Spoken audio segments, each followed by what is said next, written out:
is Dr. Kwabena Nketia of the University of Saskatchewan, and I apologize if I mispronounced your name.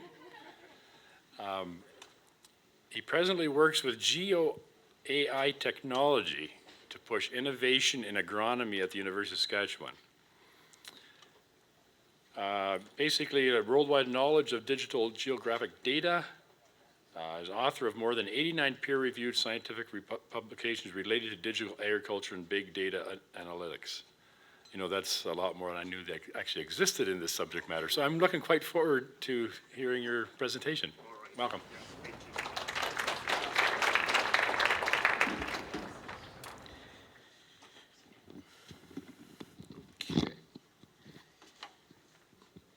Hi, everyone. You all. So today I give a talk on digital agriculture with the use of data. So we talk about how data also helps us in improved crop production. And we look at ways we use all the noisy data available to us from satellite drone and make sense out of this data set. So that's our research fields, and below the mini pictures are different data technologies we are using with our field drone bars and also our lab where we invite people to talk about data, see their pains, and we try to relieve them. So most importantly, there are some underlying questions that drives the developments that we do, and top of the list is data privacy. So we want to make sure whatever data we develop is not overexposing data of a field to another farmer, and we try to keep this as a top priority in whatever we do to make sure we ensure data integrity. So now, others are also how can farmers use this imaging technology to improve their practices in terms of input, weed management, and others. We also look at how and what can this data be used for in terms of the tech itself, the data that comes of it, and in terms of yielding season, yield prediction, and forecasting. We're also looking at how growers can utilize yield stability in order to influence their management practices. And also very important is to talk about land marginality, to know consistently over the years which part of your fields are being productive and unproductive. And lastly, we look at how the concept of scaling, we've seen different studies reported on field scale, plot scale. We're also looking at how we move from this field skills or to global skills. So that is what are the main drivers of our development. So now, this technology is applied almost everywhere now with the use of artificial intelligence globally. And it focuses on different sectors of the production spectrum. So now we will look at the field imaging where there are some use of drones to collect on-field data for spraying, other mechanisms within the sector. We also look at crop-specific data where we try to use this technology to target some specific crops and to improve their yields. Others are also looking at productivity to know, as I mentioned, what has been the productivity over the past 10 years. Are these sections of my field being very productive, less productive? Are yields even stable or unstable? Is it high or low?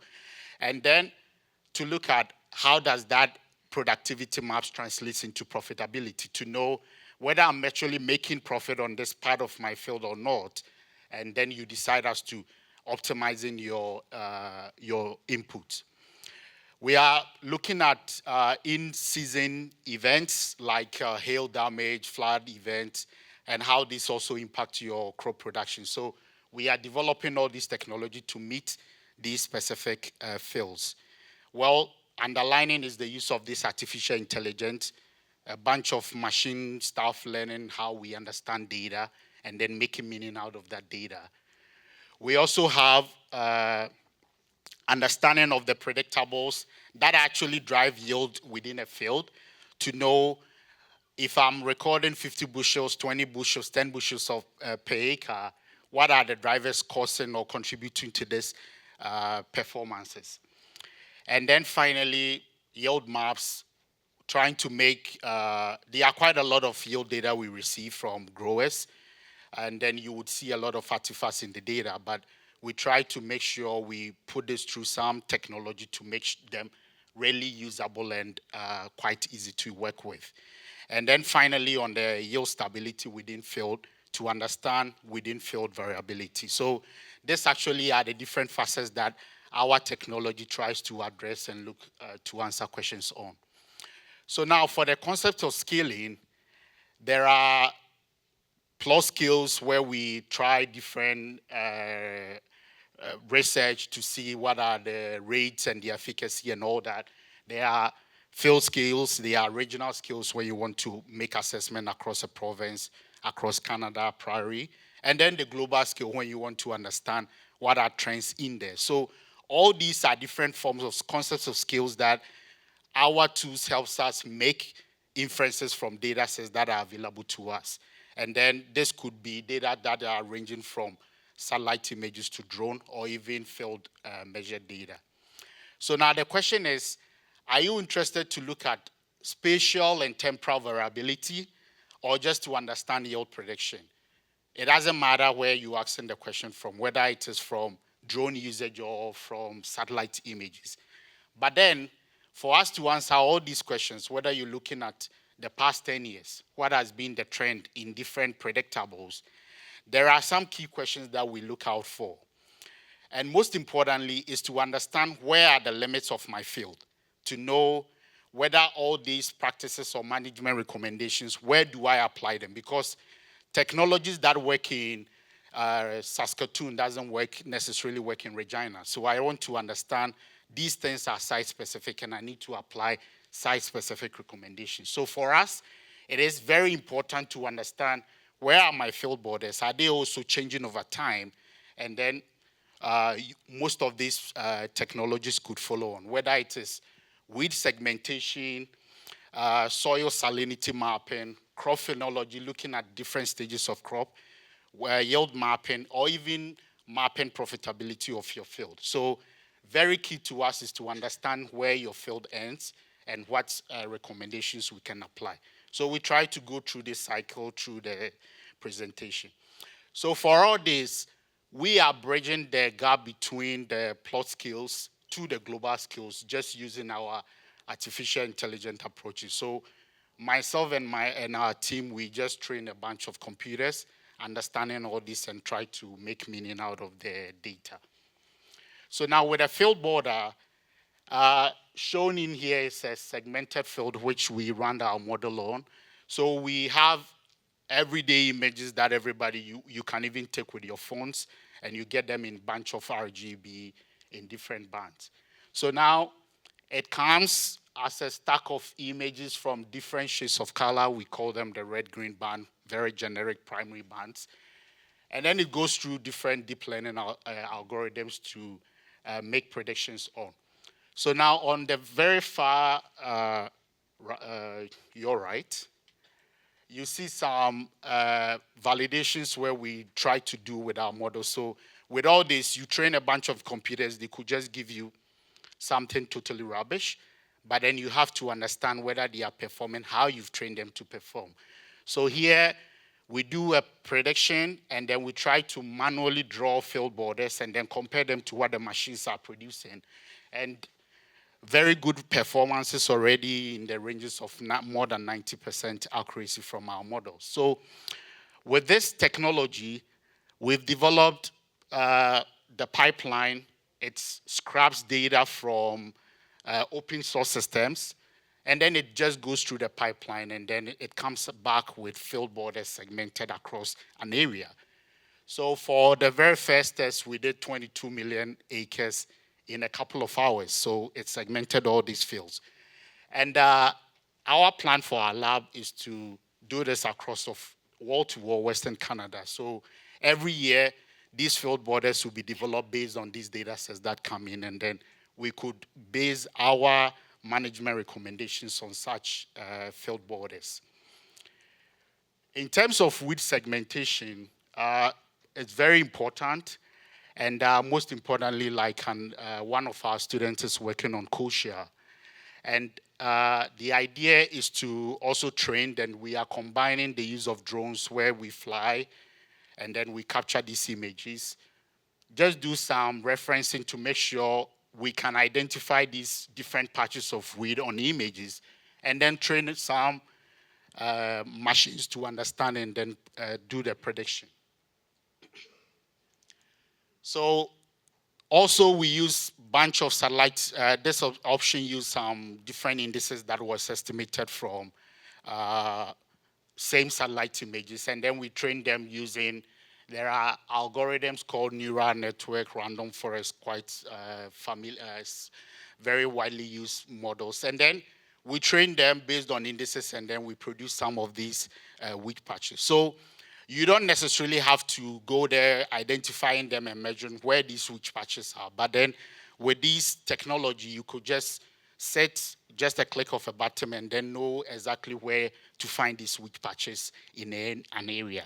So if you look in the slide before, here there are some specific weeds that are identified differently on images, so then you will need to identify which signatures on the image that you have to relate them to specific weeds. So this will help you identify not just the patch, but know which type of weed that we need to, we want to find on our fields.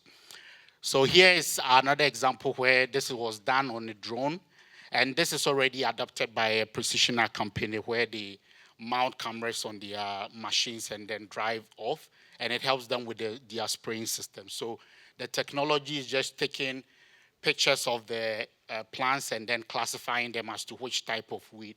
And then here it's for mustard classification, and then the other end was for kosher. And with this technology, we also above 80% in identifying the weeds on fields. So we just don't do them on plot scale, but also important to do it on a wide scale. And on a wide scale, we are using some satellite images, specifically from Sentinel satellites. And this comes at 10-meter spatial resolution. So most of all these analyses are done at 10-meter resolution, which is quite very detailed already. And we apply such technology, not just using drones, but also with images, and we're able to do the classification. So here we identify different weed patches on my right. And then on the other end, we identify different weeds and then kosher within an image, telling you where you can find these weed patches already.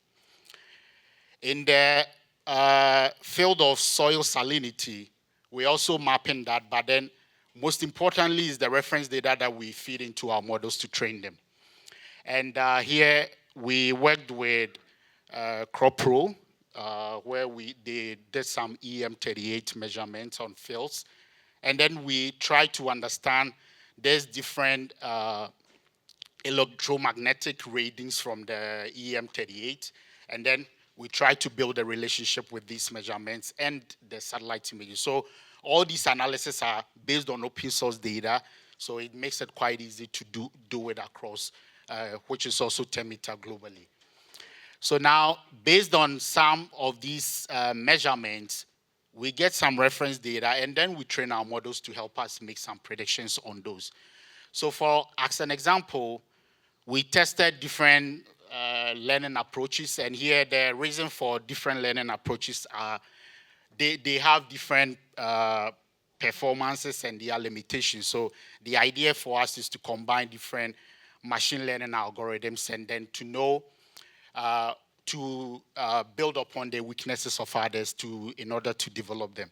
So here we compare what was surveyed and what is actually prediction, and then you could see the performance almost above 90%. So these are models where we train and then naively take stations out of the model, and then we predict and then compare those held out fields.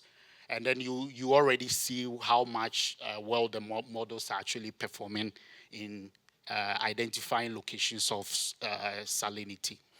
So now this is on field, and then, so all the example, we try to do it on field, test them on large scales to know how they are actually performing on large scales. And similarly, you could see for quite some large areas, you could see the trends of identifying locations where there are potential high EC in the area. We've also worked on the in-season events like hail damage. So this was a product we worked with hail from Saskatchewan, from Hail Municipality, Saskatchewan, yeah. And this was for insurance to target the amount and then how much damage was caused by hail. And similar, using the same source of images, we worked on them. So the idea here is to understand what is the phenology, how the crop started from start of season all the way to the end of season, see where the event actually occurred, and then we're able to identify what is the damage from the event, how much of biomass did we lose due to hail. And by this, we can estimate that you're already losing this amount of biomass, which is translating into crop yield loss. So it is not just about the image, but it's important to also know what are the time series of this image that I'm using. Because if you look closely, this is, I think, from the 6th to 10th. And just by a day difference, you could see the amount of damage that occurred just a day after. So it's important not just to understand the spatial analysis of it, but also the temporal component associated with that spatial assessment to know how much damage that you are recording on the field. So with this study, it opened new horizons for us that it's important to start understanding how we can adequately capture phenology of crops to help us explain different events that might occur in season. So for instance, this is an example of canola, a quite common crop. So we try to understand that there are different stages, like from germination, it goes through emergence, leaf production, bolting, budding, flowering, and then through the senescence. So these are different stages that are happening in the crop life. And we have images that are recording at sometimes 3-6 days interval. So with that, we want to understand how are we going to capture all these different changes that are happening in any crop's life. If we can map them, it could help us explain different events and how much they even contribute to the yield that we are recording when we harvest them. So the question is, can we measure all these phenological changes that are happening in the crop's life? And if yes, we tried with using different vegetation indices to see how can we measure these different changes that are happening over time. So now if you look on this, well, we have some, on the black dots are images, the sensing dates, and then there are missing gaps in the data. But then we try to use machine learning models in there to help us interpolate all this machine data so that we could have daily measurements that tells us exactly what was the stage of the crop at that particular day of the year. And with that, we can estimate what are the start of season of the crop, what is the end of season, what is even the length of season of that crop, and then try to understand that. Is it that if it stays longer on field, does that translate directly into yield? If it stays shorter, what inferences can we make from them? So for instance, we close all these missing data, and because this is coming from Sentinel-2, there are issues with cloud cover, so there are periods where we don't even have images. But then we're able to reinterpolate all this missing data in order to fill and generate daily images as if the satellite was just recording consistently with no limitation. And then we can build all these daily changes that are recorded in the plant's life. And this is all done at 10-meter resolution. So every single field that is within measurement within that 10-meter, you can have this information for. And so based on that, we are able to estimate what is the start of season for that particular field, every single 10 by 10. What is the end of season? how much biomass was accumulated for that 10 by 10 field, and how long did the crop stayed on the field. So we just don't get them at plot level, but we can actually map all this single information. So you know every section of your field, whether it stayed on the field for 60 days, 40 days, you would know what actually drove that. Was it that there was low emergence, or I had late, there was the length of season was late for that particular section of the field. So here we combine a yield map for that same area, and already, just at a glance, you could start building relationship as to why are some of my areas lower in crop yield for that particular section based on the crop. And then this would be, I would call it the flagship of our analysis on the profitability mapping, just to understand what are the various predictables that can be measured within our field to help us explain yields. So one of them is the use of digital elevation models, where we develop different metrics from elevation model. Fortunately for Alberta, there is quite a higher DEM, so most of these analyses are obtained on a very high resolution. And already here, you have access to information telling you different drivers of variability within your area or your field. And for all that, we now use all the data that I've talked about, field borders, satellite image, DEM, crop type, yield maps from some, and then we develop all this product coming to develop yield maps for different time series, talk about productivity, and then the profitability map of the area. So mostly this is how the things are happening behind the scene, and it involves a lot of huge data sets to do the processing, and we're using Compute Canada clusters, which is high performance pieces to run most of the model.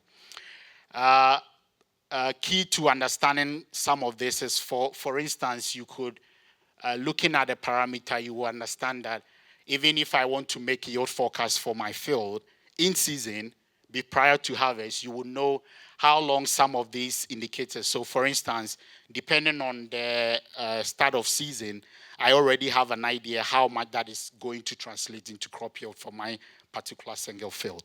So all this information are some of the predictables that we are developing at our end. So here we were trying to understand profitability maps. So these are just yield maps that has been developed for a number of years for one single field. We use quite some data from AFC to tell us the history of the field so that we fill in the gap for that predicted yields. Another side where we show different yield stability over the years, there was a cultivation for wheat canola, and then we look at the history, look at how this will translate into stability of my area. So I would know just from this single field, are my yields stable or unstable, or are they high yielding or low yielding? So this can help you understand such trends of every single field within the 10 by 10 resolution. So this is just the how the yields are calculated. But I know there are some prescription maps that are based on management zones. So some of these analysis can also be presented in management zones. So for instance, if you have different management zone on your field, you can understand that management zone 1, is it high yielding, low yielding? Is it stable or unstable? You would have all this understanding based on whichever management zones that you are working on. So with all this, we want to now put them into monetary terms. So for instance, we have different crops, about 8 of them, to understand what are the yield maps. So these are irrespective of the crop type. We know how the yield maps are. And then based on some generic information like the Saskatchewan crop production guide, we can estimate what is the cost of production, and then know what are my rate of returns in terms of variable profit and then total profit for every single field. So some of these are the information that we are developing, and we have open source apps to test some of the products from our field. So, yeah, I would, this just sums the whole cycle of what I've talked about. And we just want to say, think global. Whatever you think on your field, there are still the possibilities to work with us. Also, specific products. These are using a lot of tools that are already in existence in our fields. We can optimize the input based on some of this technology and then monitor the products that we are developing. Thank you. So thanks, Farman Smara, for inviting us to say our research. Thank you very much, Dr. Nketia. There's a small token of appreciation. Thank you very much. Are there any questions? We have a minute or two. I'm sure the college students are very excited about this. Well, if not, you'll be here for a bit. I've got a question. Sorry. Ken Greer from Western Ag in Saskatoon. So I saw on one of your slides that you gave credit to Meta. Help me understand what Meta has to do with the data analysis structure that you've invented. And for people who don't know Meta, Facebook, also Meta. Thank you. So there are already pre-trained models which were developed on extensively higher resolution data sets. So in terms of field segmentation, this was done under different settings. We can't have all the same settings being captured in just in Saskatchewan. So there are different field boundaries. Like here we have pivotal irrigation, so some fields are circular in nature, seen on images. So they've been trained on a bunch of different scenarios, and this is why pre-trained, where you just customize such models. So this is why we would give credit to Meta for some of this pre-trained model. If you look at the satellite image, I mentioned Google. All these open sources are available on Google, like just on our phones with Google Maps. So we are scraping a lot of data also from Google. So if you see Google, these are some of the credits, yeah. We have a Slido question. A couple of Slido questions. First off, is a plant's spectral signature comparable to DNA in that it is specific to each species? Oh, that's a nice one. I would say the understanding is quite similar, but then there are a bunch of crops which has similar reflectances within this species. So you can have uniquely, like if you have oats and barley, you would have them quite similar. So some of these are very difficult to segment individually on field. So I would say it gives you a good signature to find a group of them, but not uniquely every single crop that you want to identify. Yeah. Thank you. And another one, what is the ground resolution of the satellite images? Can you see a single small kochia plant with them? 10-meter resolution. Yeah. Awesome. And last one, while mapping the hail damage, is it possible to identify damage by logging and hail separately? We haven't tried logging, but I think as the concept is as long as you can see them on an image, you can work with them. So I think there's still a possibility if it is enough for you to see them on a 10 by 10 images, then definitely we can as well quantify them. Yeah. Okay, thank you. Thank you very much.